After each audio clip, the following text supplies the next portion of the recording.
ఒమేగయైన మహిమాన్వితుడా, అద్వితీయ సత్యవంతుడా, నిరంతరం స్తోత్రార్హుడా. ఆల్ఫా. Praise the lord. ప్రభువైన యేసుక్రీస్తు నామములో ఈ కార్యక్రమాలు వీక్షిస్తున్న మీ అందరికీ ప్రభు పేరిట శుభాభివందనాలు తెలియజేస్తున్నాం. పరిశుద్ధ గ్రంథము బైబిల్లో ఉన్న యెషయా ప్రవచన గ్రంథం 33వ అధ్యాయము 20వ వచనాన్ని చదువుతున్నాం. ఉత్సవ కాలములలో మనము కూడుకొనుచున్నాము. సియోను పట్టణమును చూడుము, నిమ్మలమైన కాపురముగాను తీయబడని గుడారముగాను నీ కనులకు యెరూషలేము చూచి, దాని యొక్క మేకులెన్నడూ ఓడదీయబడని దానిగా, ఇదిగో తాళ్ళు కట్టబడినట్లుగా తెంపబడని దానిగా ఉండునని రాయబడెను. ఈ వాక్యములో ప్రాముఖ్యమైన మాటలు మనం గమనిస్తే, అచ్చట ఉత్సవ కాలము సియోను పట్టణము నిమ్మలమైన కాపురము కనబడుచున్నది. రాయబడినటువంటి మాటల్లో అచ్చట యెహోవా ప్రభావము గలవాడు అనేది 21లో మనం చదువుతున్నాం. 21లో అచ్చట యెహోవా ప్రభావము గలవాడు మన పక్షముగా ఉన్నాడు, అది విశాలమైనదిగాను, ఇదిగో అక్కడ ఆ స్థలములో ఉండినట్లుగా దేవుని వాక్యం ఇక్కడ తెలియచేస్తూ, మన ప్రభు అయిన యేసుక్రీస్తు ఎవరు అనేది మనం చూస్తే, దేవుని యొక్క ప్రభావము గలవాడు, మన ప్రభు ప్రభావము గలవాడు. ఈ మూలవాక్యములో అచ్చట ప్రభావము కలిగిన వాడుగా ప్రత్యక్షమవుతారు. ఎచ్చట అనేది మనం చూస్తే, ఇక్కడ మీరు గమనించినట్లయితే సియోను పట్టణము దేవునితో తీర్మానము కలిగినటువంటి వారముగా ఉంచబడి దేవుని సన్నిధిలో రాయబడినట్లుగా రాయబడి ఉంది. అక్కడ ఒక గుడారముతో పోల్చారు, సియోను పట్టణముగా పోల్చి ఉన్నారు. ఈరోజు మీరు గమనించాలి, మూలవాక్యము అచ్చట యెహోవా మహిమ కలిగిన వాడు. ఎచ్చట ఎక్కడ పడితే అక్కడ ఆయన మహిమ ఉండదు. ఎచ్చట ఉంటే అంటే ఆయన్ని ఆరాధించుకునే స్థలం ఉంది. సియోను అనుభవం, యెరూషలేము అనుభవం దేవుని సంఘాన్ని సూచిస్తుంది. సంఘములో నీవు నీ కుటుంబము కలిసి ఉన్నప్పుడు అచ్చట దేవుని ప్రభావము నిలిచి ఉంటుంది. దేవుని ప్రభావమును చూడగలుగుతావని రాయబడి ఉన్నది. ఈరోజు మనం గమనించాలి, అచ్చట అనేది మనం గమనిస్తే దేవుడు నిలిచేటువంటి చోటు ఏదంటే దేవుని ఆరాధించుకునే స్థలం, ప్రార్థించుకునే స్థలం. నువ్వు ప్రార్థించుకునే స్థలానికి ప్రాముఖ్యత ఇస్తున్నావా? వారం వారం ప్రార్థించుకునటానికి దేవునికి సమయం ఇస్తున్నావా నీ జీవితంలో? ఎందుకు నువ్వు ఆరాధన ప్రార్థన చేయవలసినటువంటి అనుభవం ఉన్నదంటే అచ్చట దేవుని యొక్క ప్రభావము నిలిచి ఉంటుందని వాక్యము రాయబడిన మాట. చూడండి, యెషయా గ్రంథములో 22-23 వచనములో 22వ అధ్యాయము 23వ వచనం చూస్తే, దిట్టమైన చోట మేకును కొట్టినట్లు నేను అతన్ని స్థిరపరిచెదను. ఇక్కడ మీరు గమనించినట్లయితే ఒక మేకు చెక్కకు దిట్టమైన చోటు చూడండి, అది ఎప్పుడైతే కొట్టవలసిన చోటును మేకును కొడితే అది ఎలా స్థిరముగా ఉంటుందో, దేవుని వెంబడించేవారు, దేవుణ్ణి ప్రార్థించేవారు, దేవుని సన్నిధిలో నిబంధన కలిగినటువంటి అనుభవం కలిగినటువంటిది ఏంటంటే సంఘములో నీవు స్థిరపరచబడాలి. నీవు అచ్చట స్థిరముగా ఉండాలి. కొంతమందిని చూడండి, సంఘములో స్థిరముగా ఉండరు. ఉపదేశాలు కట్టుకొని, ప్రార్థనలు చేసుకొని, దేవుని ఆత్మీయతలో నడిపించుకుంటూ, చక్కగా వాక్యమును ప్రతి క్రమము తప్పకుండా వాక్యములో చక్కగా నడుచుకునేటువంటి వారు స్థిరముగా ఉంటారు. కొందరు మనం చూసినట్లయితే ఏదో వచ్చి వెళ్ళిపోయి అక్కడ కాసేపు స్థిరము లేనటువంటి వారు. ఈరోజు ఆత్మ సంబంధముగా స్థిరముగా ఉండాలి. అప్పుడు నువ్వు ఆశీర్వదించబడిన అనుభవాల మధ్యలో ఉంటావని రాయబడింది. కొలసీలకు రాసిన పత్రికలో అదే అంటాడు కదా పౌలు గారు.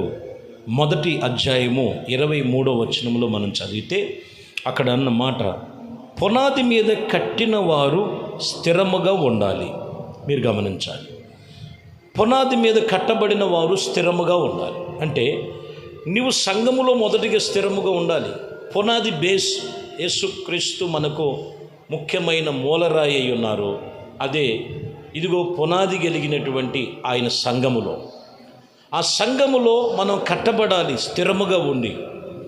ఒక చోట సంఘములో స్థిరముగా కట్టబడకపోతే అక్కడ ఎక్కడికి వెళ్ళినా కాదు. మీరు గమనించాలి, దేవుడి వాక్యం చెప్తున్న మాట.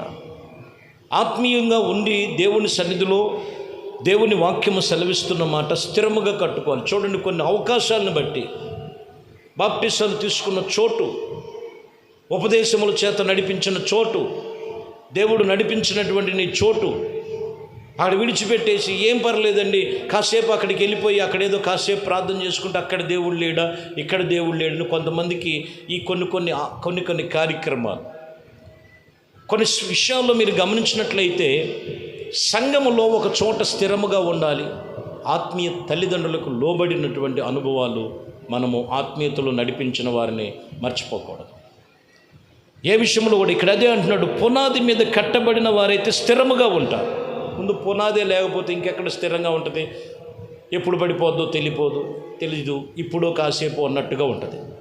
కాబట్టి ఇక్కడ మీరు గమనించాలి, అచ్చట ప్రభావ మహిమ ప్రభు సన్నిధిలో పొందుకోవాలంటే వాక్యం చెప్తున్న మాట, నువ్వు సంఘములో, ఉపదేశములో, ఆత్మీయతలో పరిపూర్ణమైనటువంటి దేవుని యొక్క వాక్యము చేత నువ్వు స్థిరంగా ఉండాలి, స్థిరం కట్టుకోవాలి.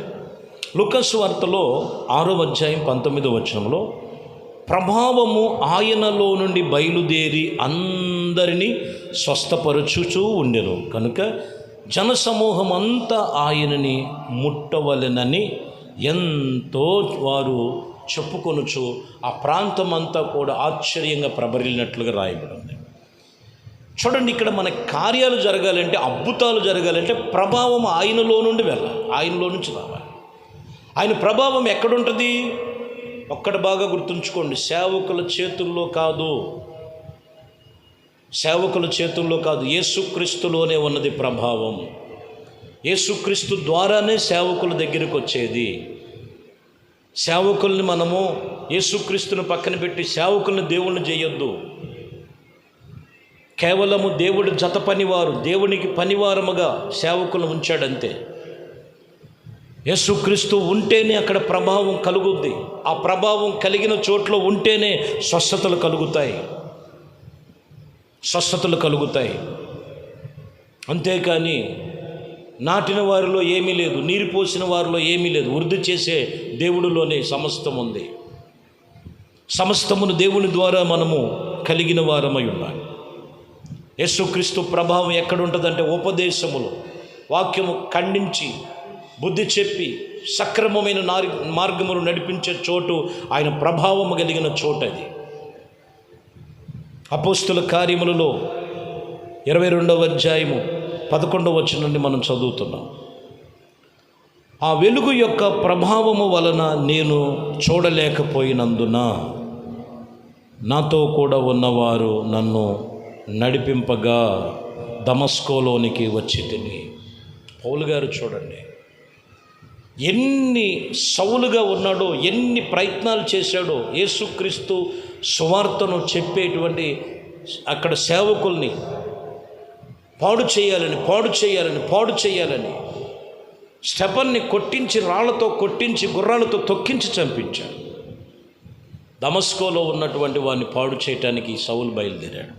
ఒక్కసారి దేవుని ప్రభావం వారి మీద రాగా ఆ వెలుగు ప్రభావం చూడలేకపోయినో, ఇదిగో ఒకరి సహాయంతో తీసుకెళ్తున్నారు సౌలుని.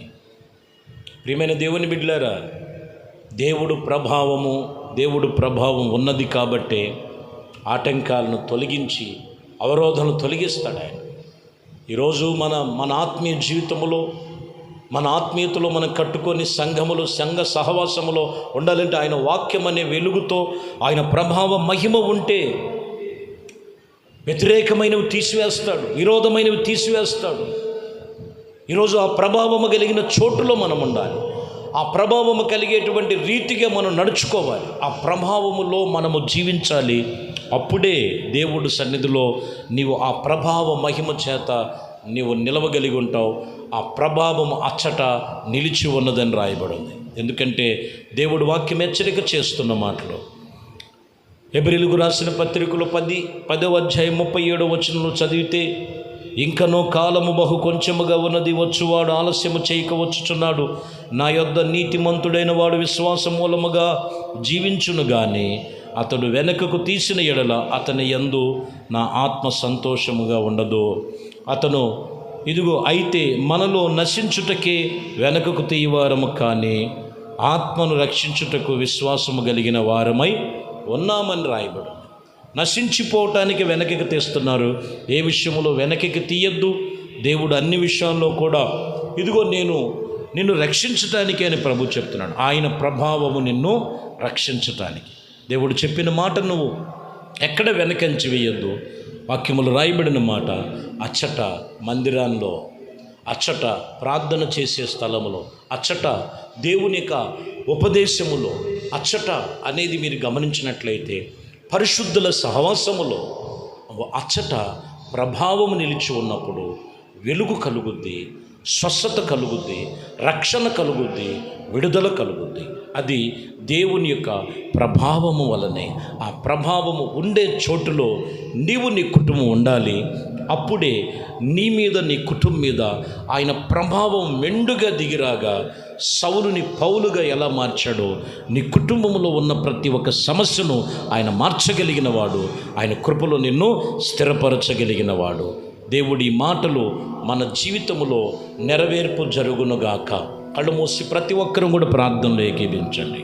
మహాపరిశుద్ధుడా, ప్రేమ స్వరూపి, దయగలిగిన మా ప్రభువా, అచ్చట ప్రభావము నిలిచి ఉన్నదని మీ వాక్యము సెలవిస్తున్న ప్రకారం అయ్యా, మీ సన్నిధానములో చేస్తున్న ప్రతి ప్రార్థనలన్నీ కూడా ఆలకించి అయ్యా, మీ సన్నిధానములో చేస్తున్నటువంటి ప్రతి ఒక్కటి కూడా వాక్యం విని వారి జీవితంలో నీరు కట్టి ఫలింప చేయమని, సమస్తమును మీ కృప చొప్పున బలపరచండి, సమస్తమును ఆశీర్వదించబడి మీ కృప చొప్పున నడిపించమని యేసయ్య మీకే స్తోత్రాలు చెల్లిస్తూ మహిమ ఘనత ప్రభావాలు మీకే పొందుకోవాలి.